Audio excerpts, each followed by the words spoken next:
There are situations that make us change the way we see life. There are things that we don't believe really happen or exist, until they happen to us. And that's how I started to believe in the world of the paranormal. I was a trailer driver for many years, and I had always heard horror stories that happened to several colleagues, even my friends. People very close to me had told me about their own encounters with ghosts and beings of this type along the roads of this country during their trips. But in all the years I was driving a trailer, nothing had ever happened to me. For the same reason I did not believe in this type of thing, until one night in 2008 changed my perspective forever. It was a rainy afternoon in August. I cannot reveal the location of the events, because I still don't know who may be after me, since I am a fugitive from some people who want to take justice into their own hands and punish me for a crime that I did not commit, or rather, of which I am not guilty. That afternoon I found myself driving my trailer completely loaded towards a destination that had been indicated to me. I worked for a very well-known transport company in Mexico. The road was only 2 lanes, one for each direction. My speed was prudent, especially because the rain, although it was calm, had completely wet the asphalt. It was a straight section. I could see a great distance all the way ahead, and the vehicles that came in the opposite direction. In the distance, I could see that a luxury black vehicle was coming towards me. Everything was fine up there, but from one moment to another, with about 200 meters left to meet, that car completely invaded my lane. I was scared. My first impression was that maybe the driver had fallen asleep or was drunk. But his movements were not erratic. He wasn't zigzagging. He seemed to be sure of what he was doing, invading my lane, and he came perfectly in front of me. I turned on the high beams several times, and I activated the horn of the trailer to try to get it out of my way, but it was useless. That car was still in front of me. I was very scared. Well, if we add the high speed at which that car came towards me, in reality those 200 meters turned into a little less than half. There were about 50 meters left when I stepped on the brake hard. My intention was to brake hard, but the weight I brought in the box prevented me from stopping at such a short distance. The steering wheel vibrated. The tires did everything to grip the asphalt, but it was very wet.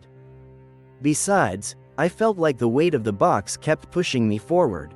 That car was not moving away from my lane. It was still facing me. If someone didn't change direction, the impact would be inevitable. It was a few seconds, actually, but it all happened in slow motion for me. I used the last resource I had left to try to avoid a tragedy. I turned left to try to dodge it, changing lanes. But suddenly, just at the same time, that black car also returned to its lane, like trying to dodge me. But it was too late, and the worst thing that could happen happened. We crashed head-on. The force of the collision, plus the weight lost when hitting the steering wheel, made my trailer turn on my right side. I miraculously came out alive. Even though I had the seat belt on, I hit the steering wheel, which took all the air out of me. Once the dust cleared and I caught my breath, 2 men who seemed very worried helped me out of the trailer cab. Once outside, I saw that there were many cars stopped trying to help us. A couple approached me and asked if I was okay. I didn't know what to answer, so looking around me, I made a brief recount of the damage. I was very beaten and full of rashes. I couldn't move my left arm well. It hurt me too much, everything from the shoulder down. I also hit my knee. I could hardly walk. I had a strong blow to the head and I was bleeding. My shoulder and chest were burning like hell. Upon checking myself, I saw that I had a deep mark caused by the seat belt. I couldn't move my neck very well either. With the jolt of the accident I twisted it. To top it off, I wasn't wearing my shoes. I don't know when they came off. I lost my phone and my wallet. The trailer was completely shattered. The black car was destroyed. I was just about to get closer to see what had happened to its occupants when I heard someone say that several boys were coming and that everyone had died. It was a very horrible feeling. I was talking to two men who approached me when a young man who was in the place took me by the arm and told me to accompany him. I was very stunned by the blow, but his words made me even more confused. Go, boss. Go away from here quickly. What? Where? How? Get out of here, boss. Those people are coming. Which people? The people who work for the boy's father. Which people? Which boy? I don't understand. I saw that the young man talked to a girl. I don't know if it was his girlfriend or a relative. And then he took me again and told me to get on his motorcycle quickly. I told him that he was fine, that he shouldn't worry, that he could wait at the place where the ambulance arrived. I also had to talk to the company and the insurance company. Boss, you don't understand me. All the boys who came in the black car were killed.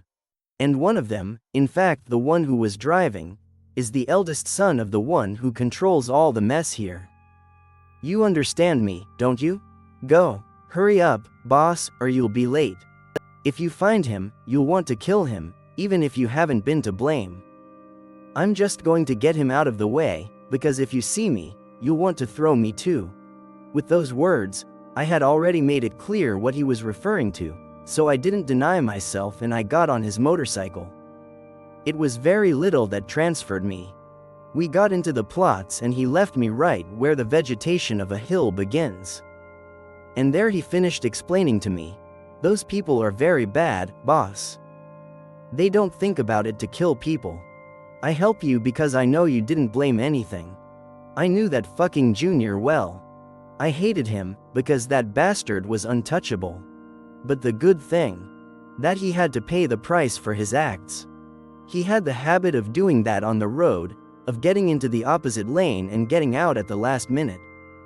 In fact, he killed several doing that, including an entire family, with children and everything. That's why he was already fed up with us, but we couldn't do anything because, well, he would imagine how it would go. With the other passengers of the black car, there is not so much problem. The girl was his girlfriend and the other two were his friends. All the same unbearable. But his dad, that was people with whom you cannot talk. In fact, they will be looking for him to kill him. I know what I'm saying. Well, boss, I have to go back. Pele, cross the hill. Look, on the other side there is a town. Walk there, and go far away as soon as you can, because the most sure is that they will be looking for him. Well, I'll leave it here, my boss. Good luck, and may God bless you.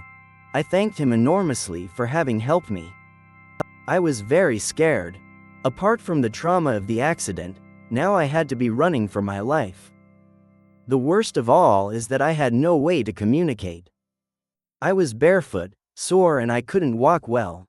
But, with all that, I walked up the hill. The night caught me quickly and the rain did not stop. I stopped to rest very often. My head and neck hurt unbearably.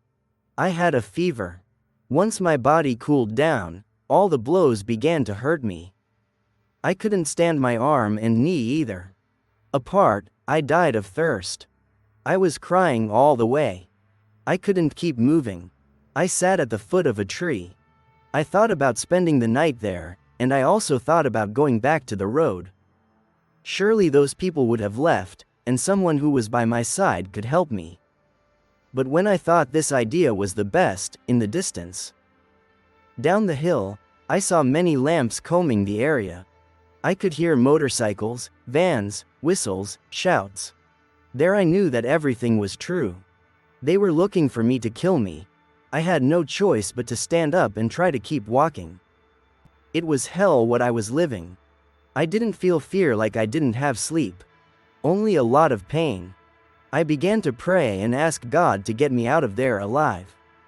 I spent the whole night running up the hill, as if I were barefoot. I already had my feet very short. I broke pieces of my shirt to tie them to my feet, so that they would somehow serve me as protection. For moments I thought about giving up. I felt that I could no longer do it, but thinking about my wife and my daughters gave me the strength to keep on living. I didn't stop until I saw the first rays of the sun. The rain had stopped, but I fell down. I got between several bushes to sleep a little. I was exhausted, fulminated. I don't know how long I slept. I guess it was about 3 hours when I got up again and continued walking. The thirst and hunger were killing me, but I couldn't find anything I could eat or drink. I kept moving until the sun started to hide again, and the worst thing is that I still couldn't get to the top of the hill. It really wasn't such a long journey. A person in good condition would have arrived to the town in a matter of hours, but I couldn't walk fast because of my wounds. In addition to that, almost half the time I stopped to rest from my ailments, the night reached me again, and I did not know if I would see the light of day again. I had already been more than 24 hours without drinking any water. I was starving. The fever continued and I continued without enduring the pain of the arm. I loaded myself into a trunk. I was determined to spend the night there. I no longer had the energy to keep walking. I burst into tears again. I couldn't believe that was going to be my end. I never imagined that I was going to die of hunger in the middle of nowhere and running away. I cried and prayed until I was tired. The fever was making me delirious. I didn't know at what moment I fell asleep, but minutes later, the rain woke me up. It wasn't too strong, but I settled in a better way so as not to be completely wet. In addition to that, I began to hear noises that alerted me. They were steps between the molesta. I peeked at my back and managed to see the lights of some lamps. I was scared. I couldn't believe that it was those men who were still coming after me. My body was cold and it hurt me too much. As I could, I stood up and tried to walk, but I fell down when I took the third step. I could no longer bear the pain in my leg. The lights of the lamps and the noise of the motorcycles were already very close. I thought they were going to find me. As soon as I was going to stand up, I was scared, because in front of me I saw a pair of feet. I felt as if the pressure came down on me. My end had come. But when I looked up, I saw that he was an old man, about 85 years old. He was smiling at me and stretching his hand to help me stand up. Despite his age, he had enough strength to lift me with his 2 arms. I immediately knew that I was not coming with them. On the contrary, he wanted to help me. I told him that I could not walk, but he put my arm on his shoulders and helped me walk. He didn't ask me who I was or what I was doing there. He just helped me walk. I told him that some men were following me to kill me, that it was better for me to stay there so they wouldn't do anything to him either. But the old man told me that he knew very well that those men were coming for me, but that he didn't worry me. He knew those lands very well since he was young, and he was going to hide me so they wouldn't find me. I was very emotional about everything that was happening. I wanted to cry because that man, without knowing me, and still in danger, was helping me. He didn't have to do it, and despite his age, he was making his best effort to help me. As I mentioned, he was a man of approximately 85 years old, dark-skinned, very thin. His thin arms let his veins mark. He had an old straw hat, a slashed marl, a perky, open-breasted shirt up to the chest, pants also made of blanket, rolled up to the knee. He wore a pair of huaraches. I was embarrassed to have to recharge myself in him to be able to walk, because he was very thin and I was of robust complexion. I must admit that he carried a large part of my weight, but at no time did he make a gesture of complaint or fatigue. He had a very noble look and a smile. Somehow he transmitted a lot of peace to me. I knew he wasn't going to hand me over. In moments we stopped so that I could rest, since even with his help the knee hurt me a lot. He took out of his marl a canteen with water, and gave me to drink. It was well water. It had never tasted so rich. Once we continued, I told him that we were going up the hill, since the men were coming from behind, but he said no, that we would surround ourselves on the other side, since there were people looking for me on the other side. I was frozen, since before he appeared I was thinking of going there. That was my safe death. It was still early in the morning, and he took me between the thick weeds of the hill. I feel that it was useful for them not to find us both. He said he would take me to a plot he had up here, and there he could hide. The sky was already beginning to clear up when we got to where he told me it was his plot. That place had a very old wooden house, in which he told me I lived with his family when he was young. Now I only used it to rest when I worked in the plot, and there I kept his tools, clothes, and some materials. Upon entering, he told me what I had to do. He saw me in his work clothes, as mine was full of blood and mud. He lent me a pants and a blanket shirt like the ones he was wearing. He told me they were his son's clothes, so it was likely that they were going to stay. He hit my arm against my body with bandages. He told me it was very likely a slight fracture. I had to go to a doctor soon. My leg wasn't that bad. He told me it was just the strong blow he had received. He washed my feet and soled them, thus covering my wounds. Then he gave me a pair of warts. They were very old. I don't say it as a complaint, I just mention it to describe them. I was more than grateful. He gave me water from his canteen and a piece of bread again. I cried again and told him that I didn't know how to pay him, because he had just saved my life. He smiled and told me that there was no reason to do it, and mentioned some words that today I get a knot in my throat every time I remember them. Look, kid. There is no greater wealth and greatness in the world than to help others in their most difficult times. I had never felt so grateful to anyone like that time. If he had not found me, I would be dead. After healing me, he told me that if he wanted to lay down for a few minutes to rest, that he already had to leave. He was getting late and he had to make a very long trip. That's why he couldn't accompany me. He told me that when I got up I would walk towards the town. Near there was a path that would take me there. It was not much left to arrive. He described a house that was one of the first when entering the town. He told me to come asking for Benjamin. He was his son. He was a very good person and would help me as soon as I told him he sent me. I was afraid to leave, because it was the people. I was sure those men would be there looking for me. The Lord told me to have faith in God, that if I had come this far, it was for something, and that He would help me to get out well. Although I didn't want to do it, I had no other choice. If I stayed there, it was a matter of time for them to find me. I told him that I would not stay to rest, that I would go to the town like that. I thanked him infinitely, but when I said goodbye, I asked him if he was sure that his son would receive me, since many would be looking for me. The old man told me that once he found Benjamin, his son, he would mention that his father had sent me, Don Teodoro. In that, the old man, who now knew his name was Teodoro, took off a ring he had on. It was his ring of commitment. He told me that he could show it to his son as proof that he had really sent me. I refused to accept it, but Don Teodoro insisted, so I ended up taking it. After all, I would give it back to his son. I took a wooden stick and using it as a stick, I continued walking. The water and the food that man gave me, and above all, to keep thinking about my family, gave me energy to continue.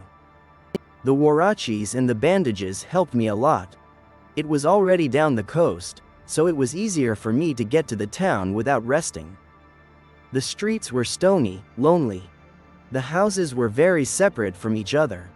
It was not difficult for me to find the one that Mr. Teodoro had indicated to me. Once I arrived, I knocked on the door, and a man of approximately 50 years of age came out. I immediately knew that it was his son. He had the same noble look and the same kind character. I asked him if his name was Benjamin. He said yes, and he asked me what I was offered. I explained to him that I was going in search of help. Don Teodoro, his father, had found me in the hill. I told him that I was alone and there were men looking for me everywhere. I swore I was innocent, that please help me. He mentioned my name, and asked me if I was the one from the trailer accident on the road. I surprised him and said yes, and I asked him how he knew, and he answered me that in fact, there were armed men all over the town looking for a man with my name, and that in fact they were coming to play house by house asking if they had seen me. He asked me how it was that he had met his father. I told him the whole story. I told him that the clothes he was wearing, he had lent me, and I gave him the marriage ring, the one that Don Teodoro had given me as proof. Benjamin told me that he would only help me because his father had sent me.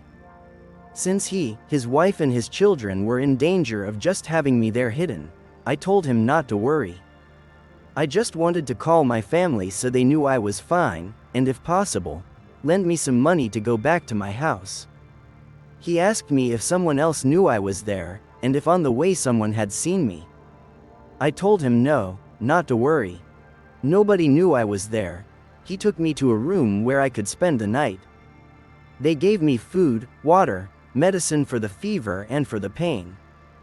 They heated water to be able to give me a bath, and he told me that the next morning he would take me to the municipal headquarters so that I could communicate with my family, since they did not have a phone, and it was very risky to take me to the center of the town by public telephone, since the armed men could see me, and so we did.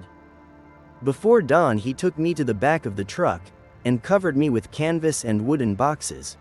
We went to a larger town that was about 12 kilometers away, and when we got there, I finally could reach my house. When I called, my wife answered. I was crying. She told me that at the company where I work, they told her that I had an accident, but that they did not know where I was. That my brother and his wife had already gone to look for me in all the nearby hospitals here, to the police, even to the morgue, that everyone was very dismayed. He asked me where I was and why I had not communicated with anyone. I didn't want to tell him that they were looking for me to kill me. After all that they were going through for not knowing anything about me, I didn't want them to worry even more, and I had to lie to him. I told him that I had been transferred to another hospital farther away, and that I would soon return home. He asked me where I was, that I would tell my brother to come for me, but I told him no, that they would take care of everything on the part of the company, that they had nothing to worry about. I had to hang up fast, because I didn't have much time. Then I called the company and asked them to contact me with my immediate boss. The first thing he did was ask me how I was. Logically, I already knew that I had had an accident. But I also knew that I was badly injured, uncommunicated, and I also knew that several men were looking for me. He told me that some very high-ranking guys had gone to the company offices to ask for me and that where I lived, they already knew everything about me. My name, my address, everything. Apparently, those guys had checked all the papers in the trailer and found my wallet with all my things, ID and cards. Thank God, I had just changed houses, so the data they saw weren't updated. That way they didn't give it to my wife and my daughters. If they didn't, I don't know what would have happened. I explained everything in detail to my boss. Fortunately, he is a great man and I can even consider him my friend. He told me not to worry, that they would not give any information about me. The company was very large and it was very difficult for them to intimidate them. He also told me that at that same moment they would send an employee to be for me. I would go in a private truck, so I could get out of that place without being discovered. I thanked him a lot for the help, and I did not move from there. I stayed with Benjamin in his truck. He asked me if he wanted me to take him to a hospital to attend to my arm and my wounds, but I told him no, I didn't want to risk being found, and I didn't want to put him in danger either. We were there for about 3 hours talking about everything I went through, and about the great help that his dad, Don Teodoro, gave me. I told him how grateful I was to him, and that if it had not been for his help, I would surely not be here anymore. Tears came out of me to remember everything he did for me. At that moment, Benjamin broke down in tears and told me that his father had always been a good man, very few like him remained in this world, always very hardworking, noble, of those people who do not think twice to lend you a hand if you are in trouble. He did not know envy or avarice. His whole life he committed himself to doing good, loving his wife, and giving everything for his children. Benjamin also told me that only one of his sisters lived in that same town. All the others left there, some to nearby cities, others to the United States. He was one of the youngest, and stayed to take care of Don Teodoro and his mom, while the older ones went to work in other parts, since there, in that town, there is not much to do, because organized crime took over many lands, but Benjamin never complained. He was proud of his parents and gladly took care of them, since they never lacked anything as children. They gave everything as much as they could. That's when he completely broke down in tears, and there we were both, remembering our parents, our elders, who have always been a great example for us, crying together. I saw that the truck and the company's partner had arrived who had sent for me. I said goodbye to Benjamin and told him that I would soon return and pay him for everything he did for me, but he told me not to worry, that it was not necessary. I also told him if I knew how I could thank his father, Don Teodoro, for saving my life. Benjamin was silent for a few seconds, sobbed, and taking away the tears he told me, I am sure that he does not expect you to return and thank him personally, but if you want to do it, go to the municipal pantheon of our town, pray a lot for him, and take some flowers to his grave. He loved them. What's more to say that I was breathless? I swear it's hard for me to finish writing my story. My tears and these memories are stronger than I am right now. It was the biggest experience I've had. If I die tomorrow, I want this, my story, to be immortalized in time. I would like to be kept anonymous for many reasons, but please, I want you to always remember the names of Don Teodoro, a great father, an angel who appeared to help me in the worst moment of my life, and his son Benjamin, to whom I owe that today I continue to fight for my wife and my 2 daughters. I wish I could mention the name of the boy who took me on his motorcycle, far from the road, but I didn't have time to ask him. To him, wherever he is, I hope God bless him. Understood. I will focus on extracting and editing the core horror story content from the provided text, removing any extraneous greetings, video-specific mentions, or calls to action. The goal is to present a clean, cohesive, and engaging horror narrative.